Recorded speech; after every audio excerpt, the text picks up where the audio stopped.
Okay, let's figure this out. I think I have to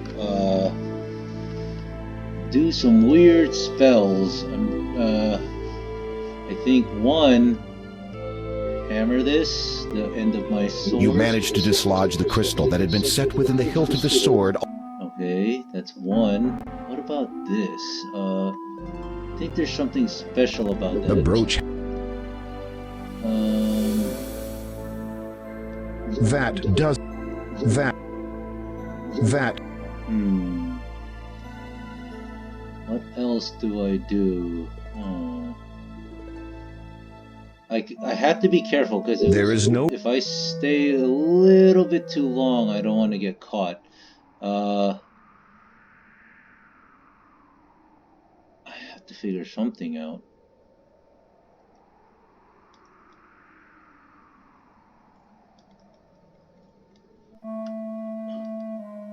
Oh, that's right. Look at this. As you had been. An ancient book. Don't bother. You flip through the.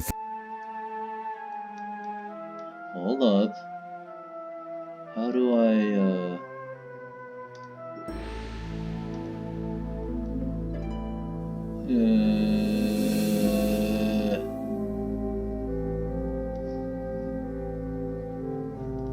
get too close to it, right? An ancient. It as you had been. As you summon. You have better. You flip through the book entitled Ye Old Book of Enchantments. The first half contains a list of enchantments. These do not.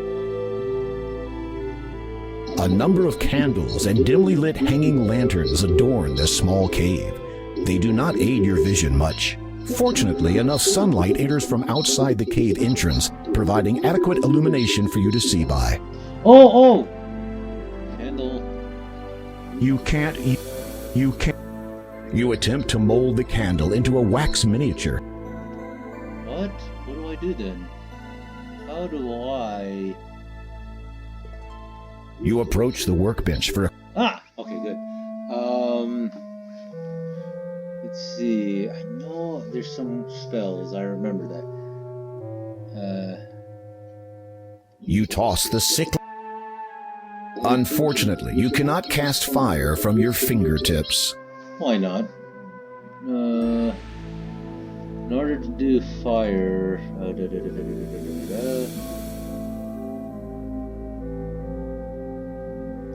I start fire? How do I start a fire?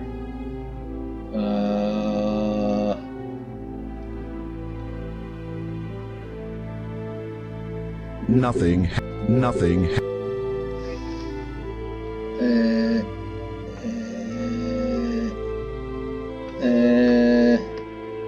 How do I start a fire? I think to start a fire... I don't know, I'm gonna try everything.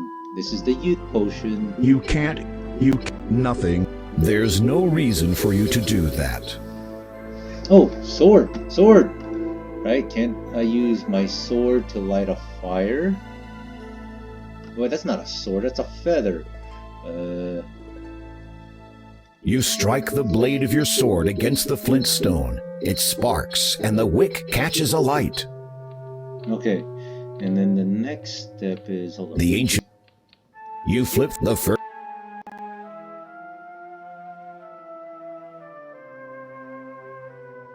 I think I might have messed up, because now these were crystals perfect. Green is thy hue. Let me try putting in... the crystal? This one? It's not time. You can't use that there. What am I going to put next?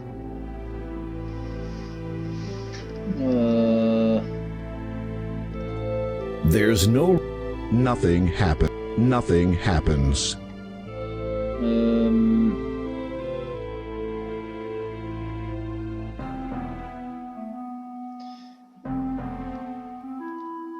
There's no...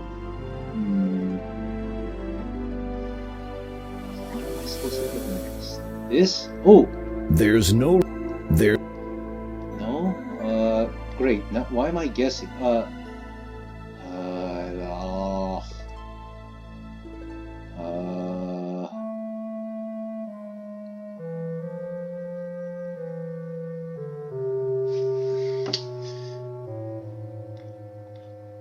There's Yeah, I thought so. It's just a stupid cloth. Something. there's no Okay, let's not put that.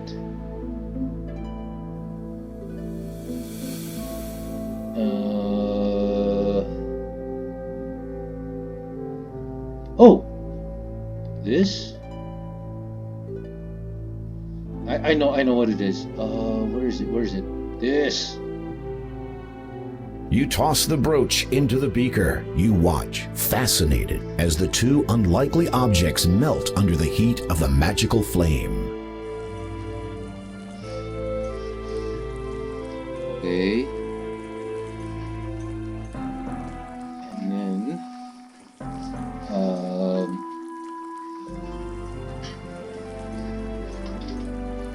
what is next? I think the next one is, while I'm watching that,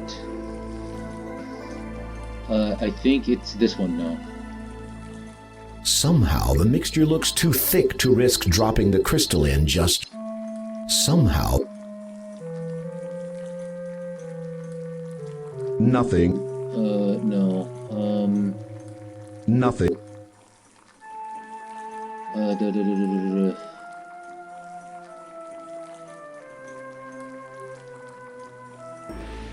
Nothing. What am I gonna put? Oh no, I have to. Oh darn! Which one was it? Which one was it? My stupid earrings. You have already added.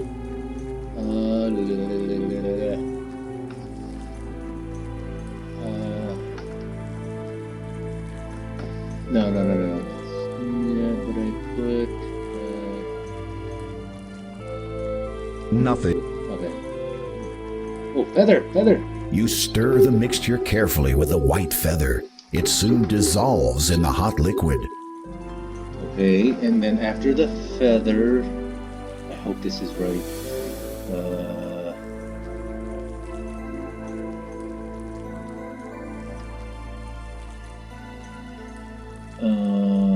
Hold on, let me read this. The ancient. You flip the. Green is you restore the correct guard, preserve, and protect. This one. You drop the crystal in. Okay. Then after I put the crystal in,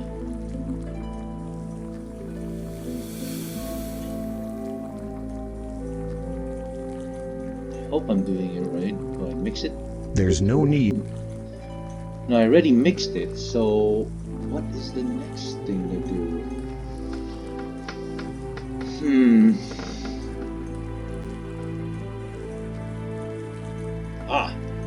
Give it life. There's no. What? There's no. Okay. Okay, this poem is very confusing.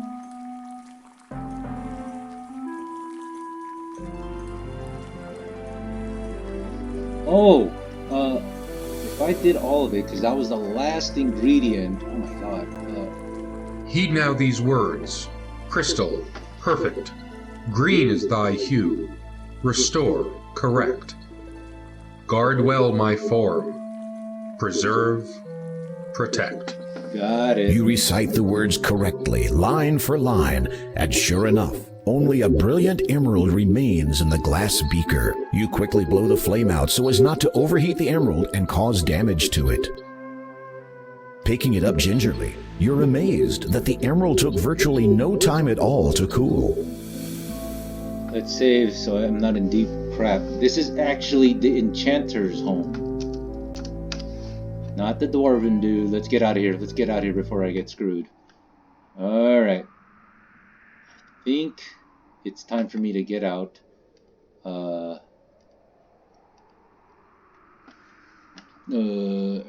think... oh, no. Why would I want to save again?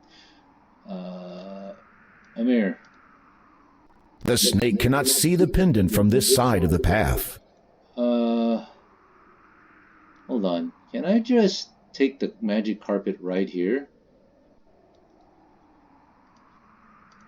You can't. There's not enough room. Ah, crap. There's nothing. Okay. So...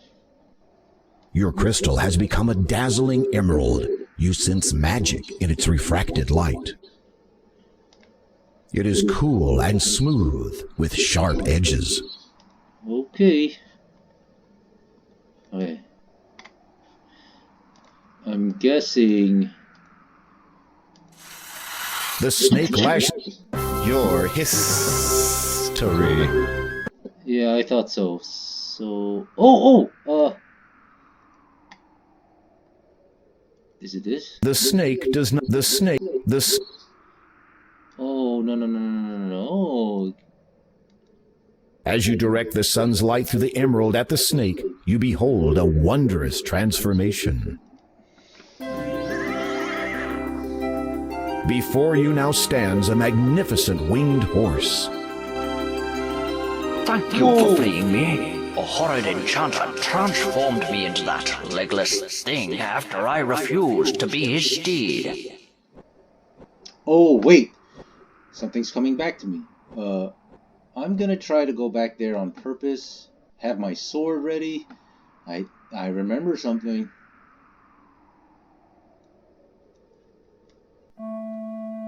You walk close. You read. The engraving on the wall. Yeah, I remember that. The cave is... You run your hand over the... You never... You hear footsteps approaching.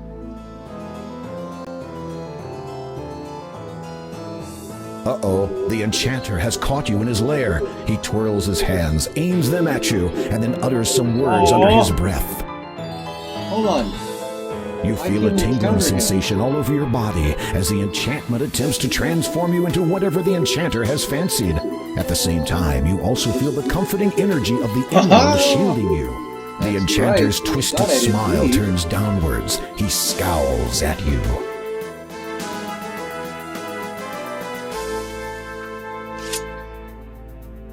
There is a look of panic on the man's face. He does not dare breathe. I hereby order you to depart from Kalima forever, never to trouble its citizens again, lest you learn the fullness of my wrath. The enchanter looks baffled. You sigh inwardly and try again. Leave. If you come back, then you will get it. The enchanter nods frantically, as much as he can without cutting his own neck on your sword edge. He gestures quickly with his hands.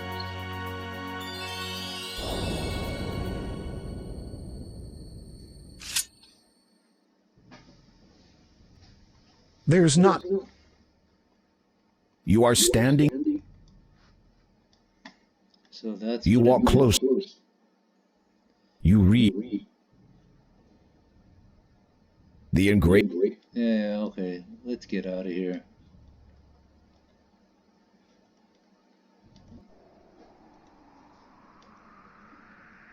Okay. You need to be standing. The horse may not want a rider.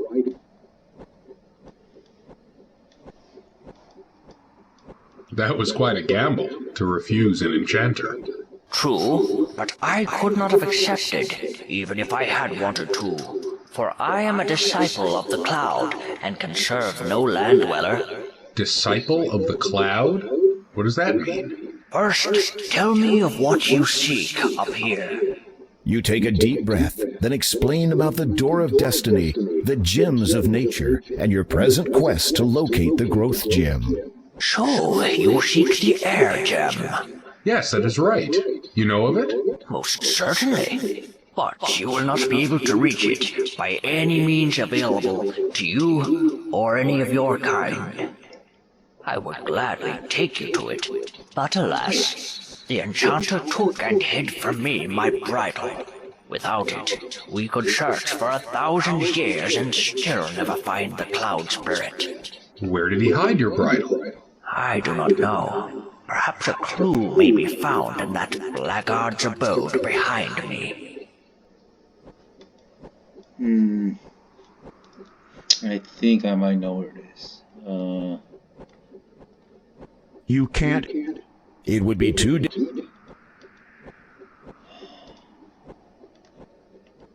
It would be. You can't.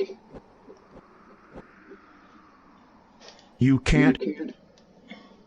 You unroll the magic carpet. The carpet begins to descend. Alright, I gotta figure out where his saddle is. I think I might know. Don't bother. Okay, not now.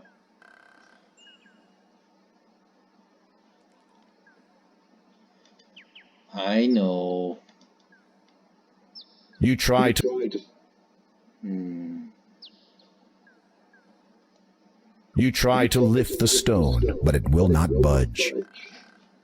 Wait.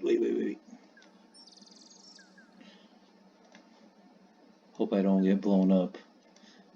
If you use the wrong thing, you will get blown up. So, is it this one?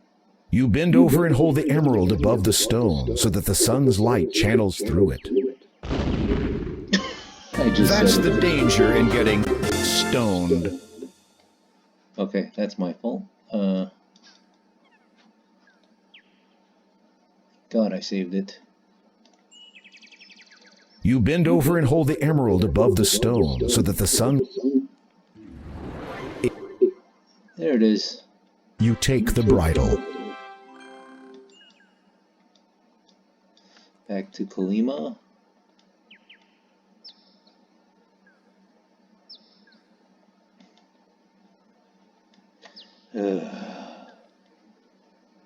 Right here. You put the... Oops. You can't... You unroll the magic carpet, lay it on the ground, and sit on it. The carpet begins to rise skyward.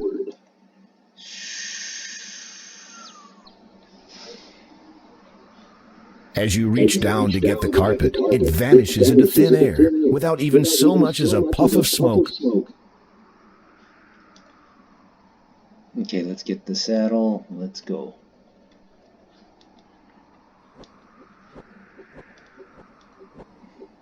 You slip the bridle over the horse's head. It whinnies its approval. Come, climb upon my back. Yes, Sean Connery. Hold on, this will be a little accelerating.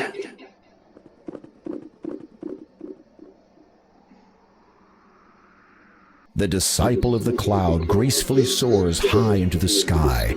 You grip the reins tightly and hold on for dear life as he swoops and dips between the clouds. After a time, he draws near to a thick patch of luminous mist. As you pass through it, the horse sets itself down, seemingly on top of a cloud. It is all right. You can dismount now. Believing that you have finally lost all sense of reason, you dismount and prepare for a very long drop. And find yourself standing on a cloud.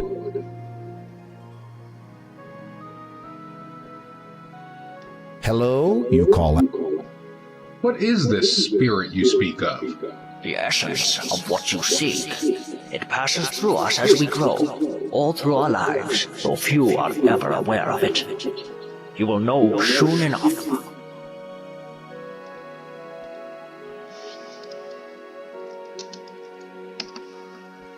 Hello? Why do you choose to serve this cloud spirit? It is my destiny, and I must fulfill it, just as you must fulfill yours. I was not aware that I had one. All of us have a destiny. Some are predestined, others are determined by choice. I believe yours to be the latter. How is it possible that I can stand upon thin air? Such are not the questions you should be asking. You have come for the air gem, or the growth gem as it was once named by the ancients. It has not been termed thus without reason, for one who would have the gem as his own must prove himself grown and thus worthy of it. Meaning, no disrespect. Cloud Spirit. Thank you. You must agree, Cloud Spirit, that I am a man fully grown, thus fulfilling your prerequisite. A howling wind deafens you momentarily, though you feel nothing on your skin. The Cloud Spirit speaks again, a little more forcefully. It is not enough that you have grown in body. That much is evident. It must be proven that you have also grown in both mind and soul. So on these shall you be tested. Tested? Those who bear the burden of king are expected to possess certain qualities. Your actions will be judged against the weight of these. It shall be seen whether you are deserving of your title. It shall be seen whether you are worthy of the growth gem. After a moment of silence, the Cloud Spirit intones, Behold your first test. If I answer wrong, I will fall out of this the cloud. mist around you clears, and you find yourself in a familiar place. This is Daventry, and furthermore, you are a child again. A slight dizziness overwhelms you for an instant. How strange, you no longer recall anything past this moment in time. It is as if this is happening again for the first time. Even stranger, you are still vaguely aware that you are undergoing a test of some kind, though for what purpose you cannot fathom. But look, it is Malvolio, your best friend. The two of you are deeply engrossed in a game of bat and ball.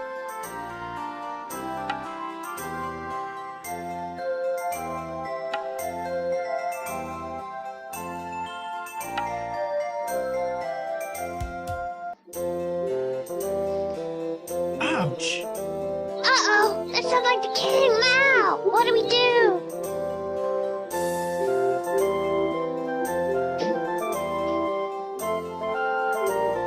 You there. Yes? Yes? Is that how you address your liege? No, your majesty, King Edward, sir. I mean, sire. Which of you two boys threw that ball? The one that just happened to land on my head?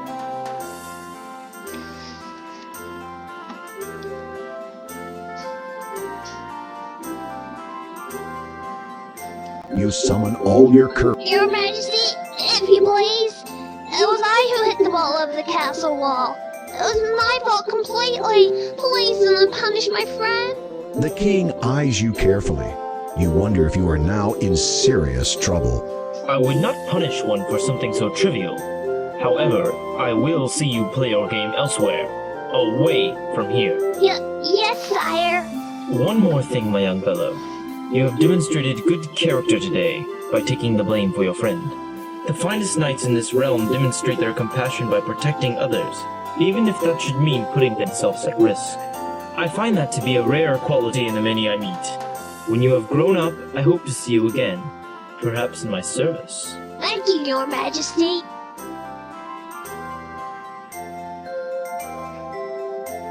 Behold your second test.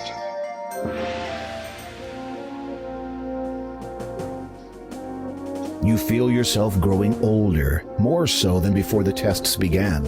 Again, dizziness overcomes you. Your memory of the previous test fades, and in its place, your mind is filled with the knowledge of everything that has since come to pass.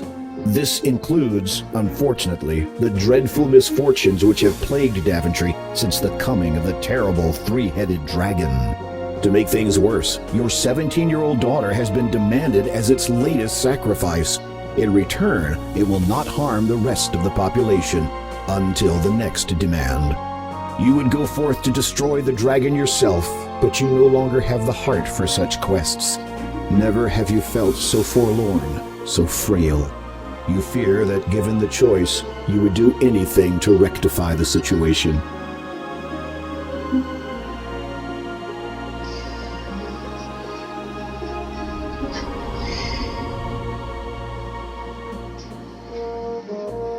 A charming view. No wonder you come here so often. You. I will see you hanged for this intrusion. Guards! Guards! Calling them will do you no good. For even if they come, they will find their king speaking to only the air he breathes. A pox on thee! Who are you? My name, my true name, has been heard by none for nigh on a millennium. It is enough that you know me as the Father. Then say what you have come to say and be gone. You never were one for small talk. You cursed my family. As a result, that dragon is now loose upon the land and one of my children was kidnapped. Now that is not quite the truth. Do you deny your involvement? Not at all. It is just that you have omitted so much. Speak and be gone. Very well. I want your crown. You cannot believe what you have just heard. This vile creature has caused untold misery throughout your land for nearly 18 years and has now infiltrated your castle just to ask that you hand over your authority to him? Of all the outrageous... Is that what this is all about? You want to rule Daventry? What would I want with a puny little kingdom when in a few short years I will have more power than Legitimor himself? No, I want only the thing you wear atop your head. Your crown. It is an essential part of my plan. Without it, my efforts to prepare for the ascension will have been in vain. I have waited far too long to be deterred from it now. If you need it that badly, you could have just taken it. You had plenty of opportunities. Are you completely ignorant of the legends of your predecessors? None can possess the crown of the first king unless it's given. If you think for one moment that I would... Before you speak further, consider this. In exchange for what I ask, I shall lift my curse and all that it entails from you and your blighted land. You shall have both it and your family restored in full. Minus your title, naturally. Your mind reels at these words. For almost 2 decades, a countless number of innocent people have suffered under the afflictions Daventry has had to endure. So many more people would continue to suffer indefinitely, notwithstanding the pain you feel over your own family's misfortune. With a simple statement, you could put an end to it all.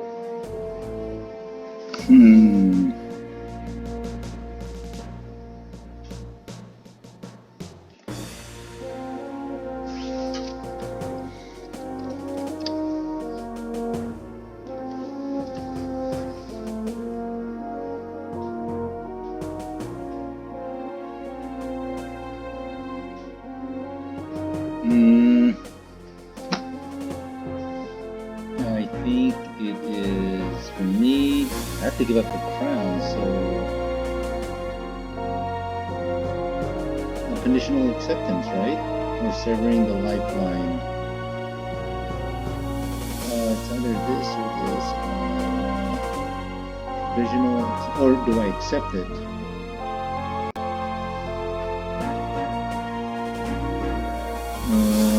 So it's either 1, 2, 3. I am going to pick.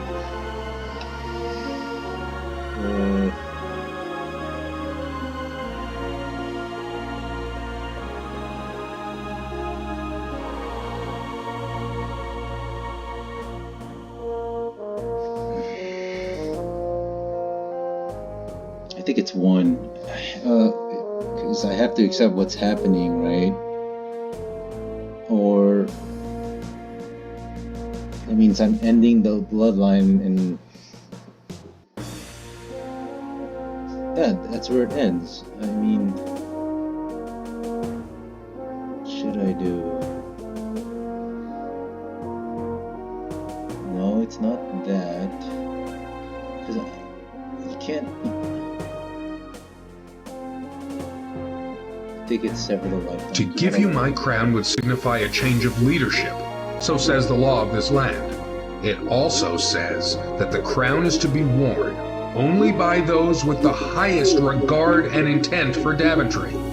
So, to give it to such a vile being as you would betray the honor and memory of all the past kings who have worn it. No, I will not do it. Not even for the sake of your family? There are some principles for which even one's family must be sacrificed. The man appraises you as a scientist would a unique specimen. What an intriguing set of morals you have, King Graham. I almost look forward to the time when you will put aside your obligations here and seek me out. I have foreseen that we shall meet again.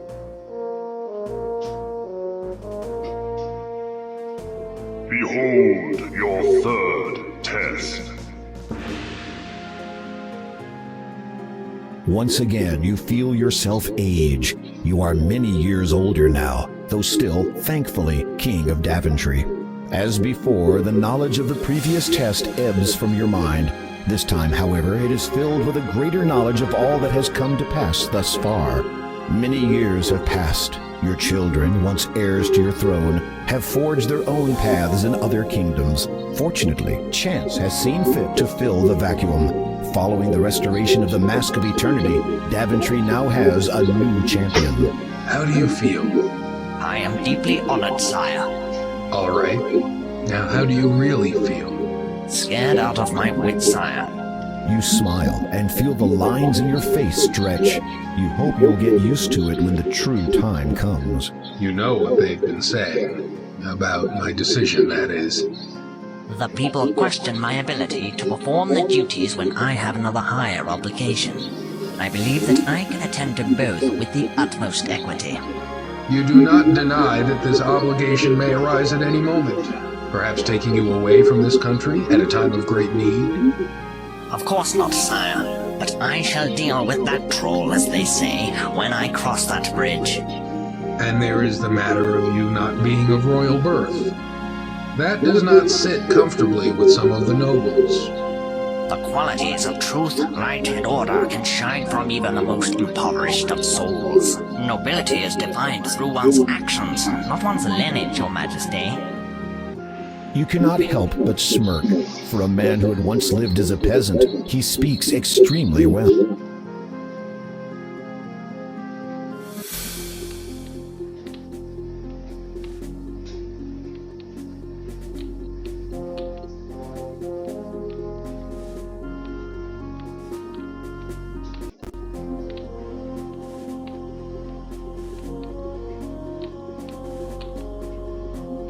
Kneel.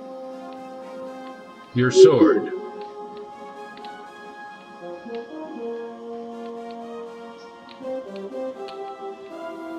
By virtue of your bravery, loyalty, and good conscience, I have chosen you to be my first knight. Thus you are my successor and heir to this throne.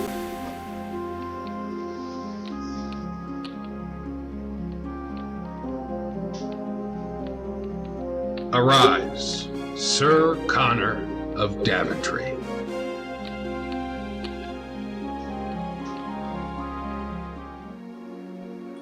In an instant, you find yourself standing before the Cloud Spirit once more.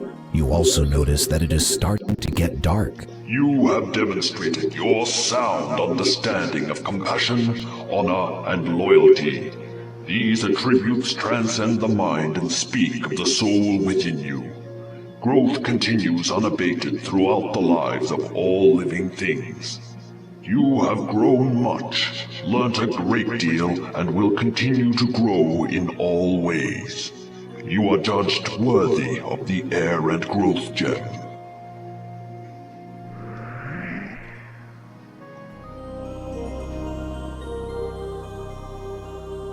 You take the Growth Gem.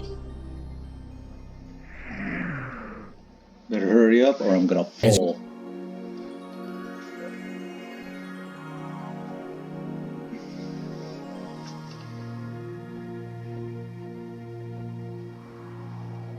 Finally, your flight comes to an end. You hope that it will be quite a while before you take to the air again.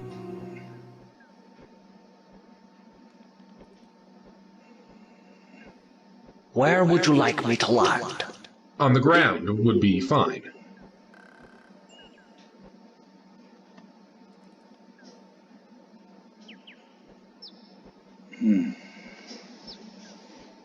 Take this sugar cube. It will protect against the poisonous growth of this land. Fare thee well.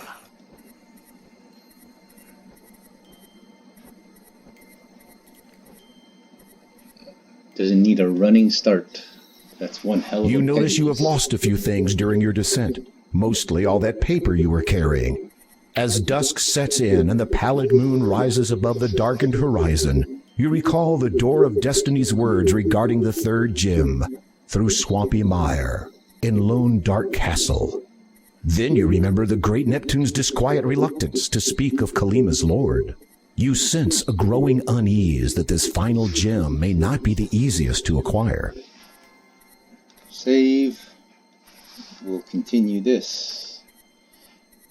But break.